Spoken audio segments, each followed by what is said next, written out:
Hello everyone, I am Mekin and Sister ko ni Nikki. Ako din ay amatik over sang iyang vlog. Last July 15, nag-celebrate kami sang akon nga birthday kag successful operation ni Manang sa ospital. Kami nga pamilya nagtipon-tipon para mag-celebrar sang akon nga birthday kag pagwa ni Manang sa ospital. Subong nga adlaw, continuation of my celebration.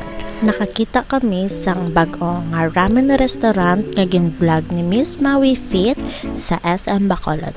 So ginkadtuan namon nga magpalakaisa kag upod namon ang amon nga pakaisa na ara sa US na si Marty.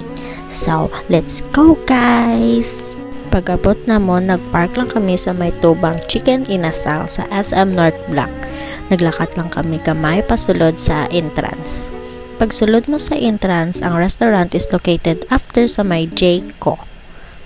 So, ang name gali sa ramen restaurant is Tonkatsu Ramen Bochiton in SM North Block. Ari gali ang ilang menu, i-post nyo na lang para makita nyo mayo. May ara sila set A to D para makapili ka mo sang gusto nyo nga ramen, and may side dish na nasa nga pilian nyo is gyoza or karage. Ang ginpili ko ya is set A, which is ajitama shiroton with gyoza, and kay Manang naman is set B, same ramen pero karage ya ang iya nga side dish. Nag-order siya sang rice kay may ginatake siya nga bulong.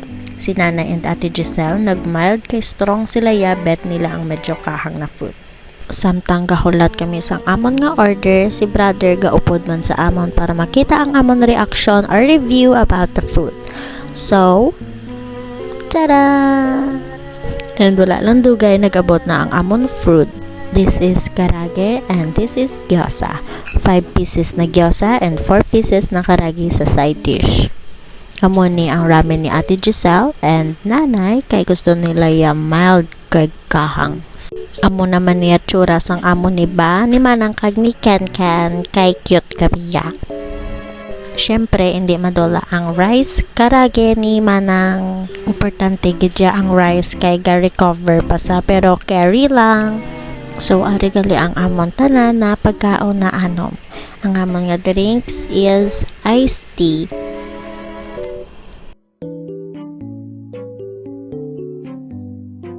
First, kugid nga gin-try ang broth sang ramen, which is good pero not best.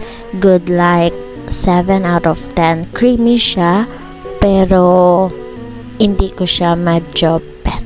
Next, ang noodles. Okay gid, hindi siya masyado lata kag hindi sa hard to chew. Diba? Very demure magkaon. Arte. Kay keme. And nag-time-lapse na lang ko di. Very yummy kidang ilang nga gyoza, pero hindi siya mayo gid 6-6. So, 7 out of 10. Hambal ni brother para mabalaan mo daw nga namit ang ramen, dapat pagkaon kuno gahunigid magsuyop ka. So, kintry ni Ken kag ni ba.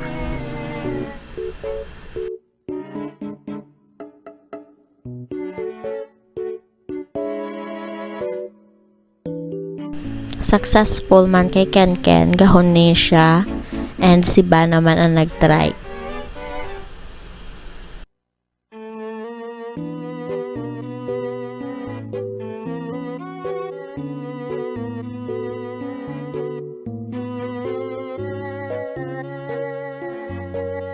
And amo na to, nadunlan siya guys. Tanawan nyo ang tsuraya kay nag-pink na siya. And this is their karage. Good and juicy. Juicy. Sorry guys. Juicy sa, so 9 out of 10. Pero ang overall experience namon diri sa SM North Block is 8 out of 10 para sa amon. By the way guys, don't worry kung makita nyo nga may ramen pa si Manang. Game take out na namon kay kauno niya pa niya subong. So, that's all for today, mga vlog sister ni Manang. See you next time!